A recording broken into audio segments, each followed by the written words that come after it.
Hello and welcome to HISD Up Close. I'm HISD Board President Michael Lunceford. Coming up on today's show, I'll take you inside one of HISD schools that's having great success at teaching English to our non-native speakers. They're starting in pre-K and they're setting these youngsters up for academic success. Then my fellow board trustee, Anna Eastman, stops by with the principals from Moreno and Lyons Elementary to talk about the great things happening in District 1.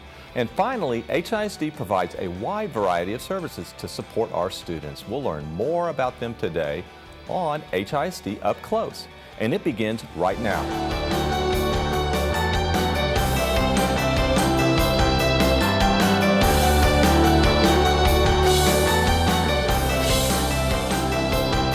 Over 70,000 students at HISD have English as their second language or have limited English skills.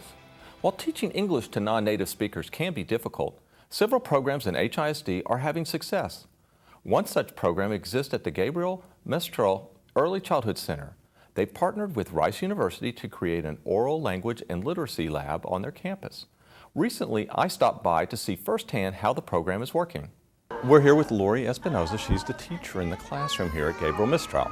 Hi, welcome to the Rice Oral Language Literacy Lab. Thank you so much for having us. Oh, we'd love to have you here. We're really proud of our kids. We really have developed a program here that really builds oral language, and we want the children to feel welcome and invited, that they can take risks and just talk and really express themselves. They have a lot to say, and we want to take the time to have those important conversations. Kevin, where will you practice English today? Where, Kevin?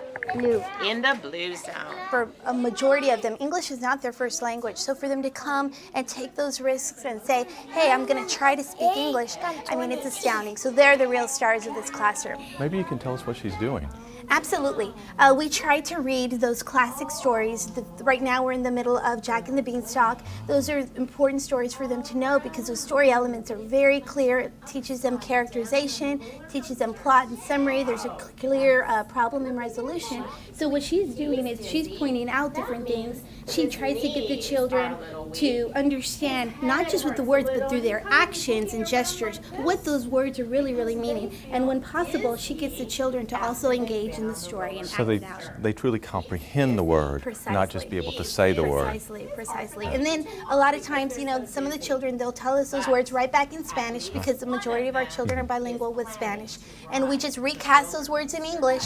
And so they relate to Spanish, to English, to the word here it's written, and then they act it out. Absolutely. Very well then. Off with you. Well, I know that Debbie's from Rice. Maybe tell me a little bit more about how y'all work together. We're so fortunate to have her. She's a master teacher. She's been working for over 2 decades, but she is actually the associate director for the school literacy project at Rice. So we're very fortunate. She comes to collaborate with us. She's here a few days a week, and she started to come just to give us additional support for the lab. We have one class a day that's very large, about 30 children, and so to bring those ratios down, Rice was committed to bringing an additional person. And so we've just been very fortunate that she comes, she collaborates. She's been a very good model for me for mentoring, and then for the rest of the teachers. They're also just beaming with how much growth their children have had.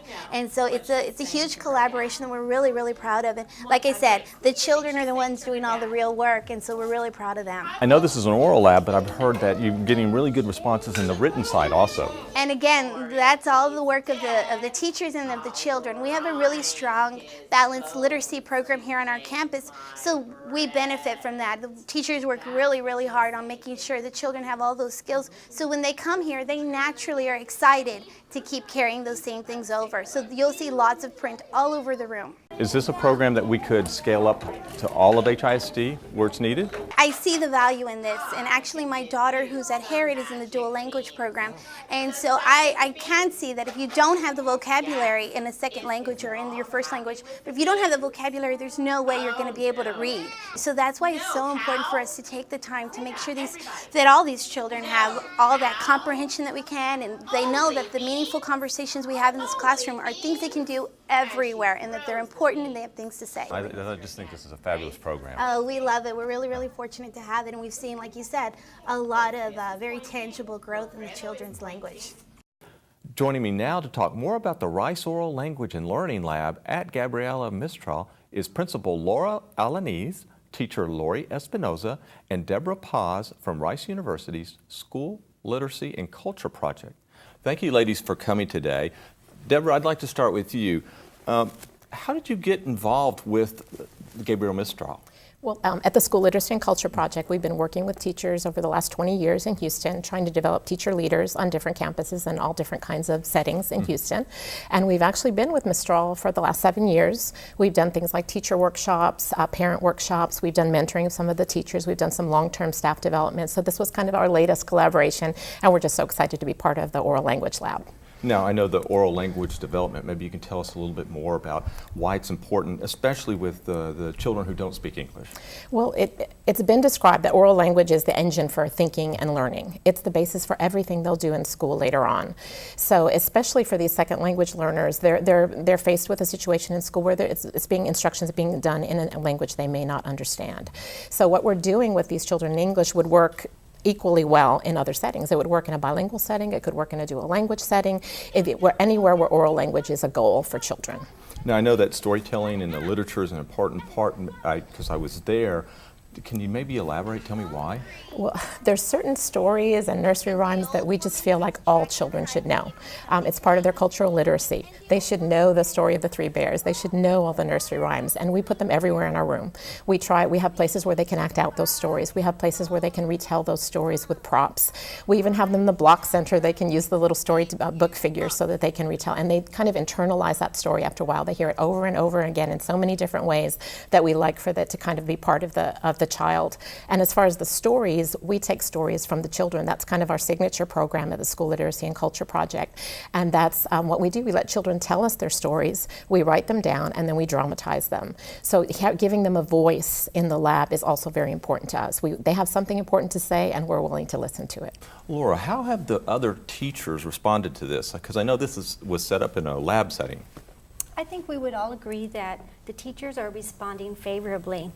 We are very fortunate to have this collaboration with Rice, who provide professional development opportunities.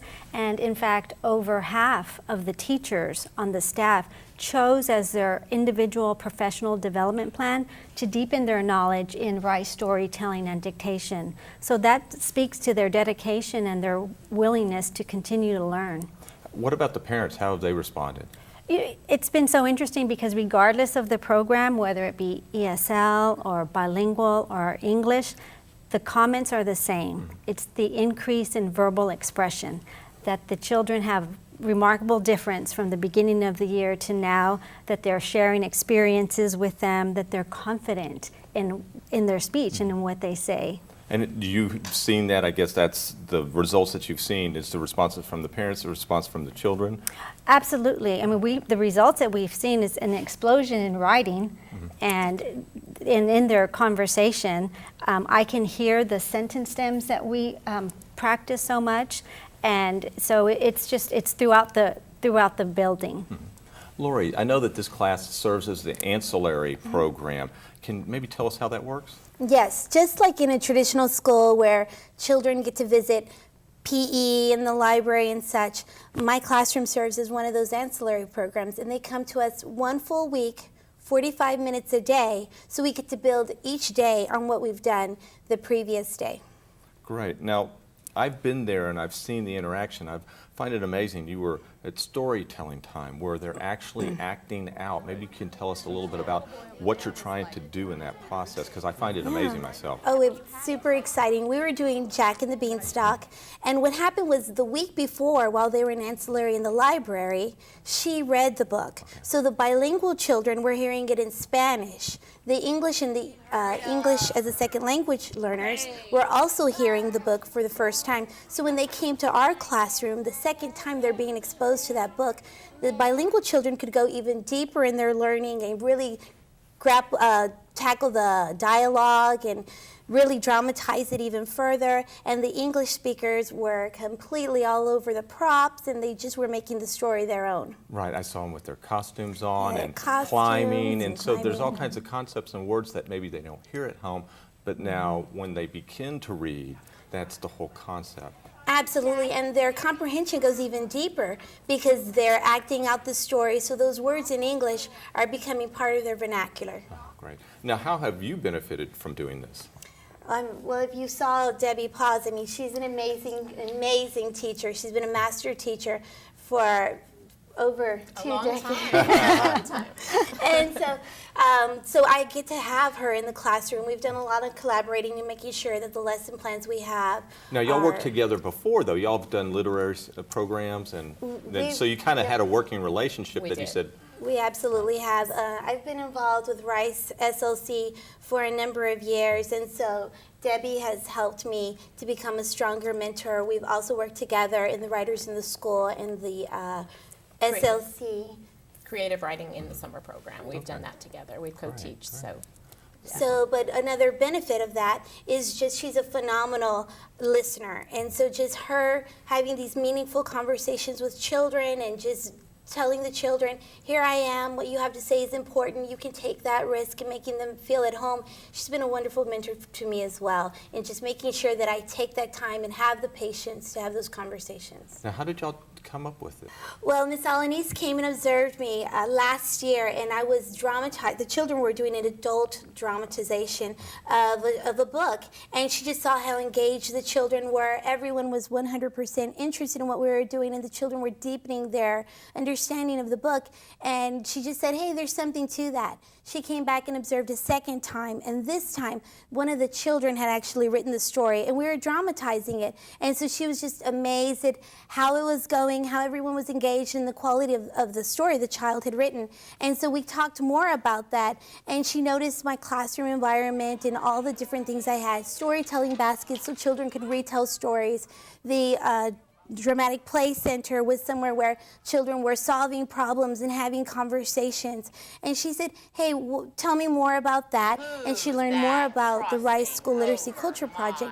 And she wanted to translate that into something that all the children could be exposed to, and at the same time develop their vocabulary in English. And to strengthen our English as a second language program. Right. And I know that part of the issue is their oral ability. If you don't have, say the adult in your life doesn't speak to you, you don't build up your vocabulary, so then when it comes time to read, you don't have the vocabulary to read. Exactly. One other question for you before we go. I know that a lot of people they believe that pre-K is just playtime. But when I was in your classroom, I saw so much things, so much the education that's going on to those children. Maybe you can elaborate on that. I mean, pre-K is important. Yeah. It's a very, very good place for children to become lifelong learners. We're trying to show the children that, there's a lot to learn, there's a lot to be excited about, and just have those conversations with them and let them know that what they have to say is important, so that as they continue throughout their education, they love school, they know it's somewhere where they can have important conversations and learn a lot.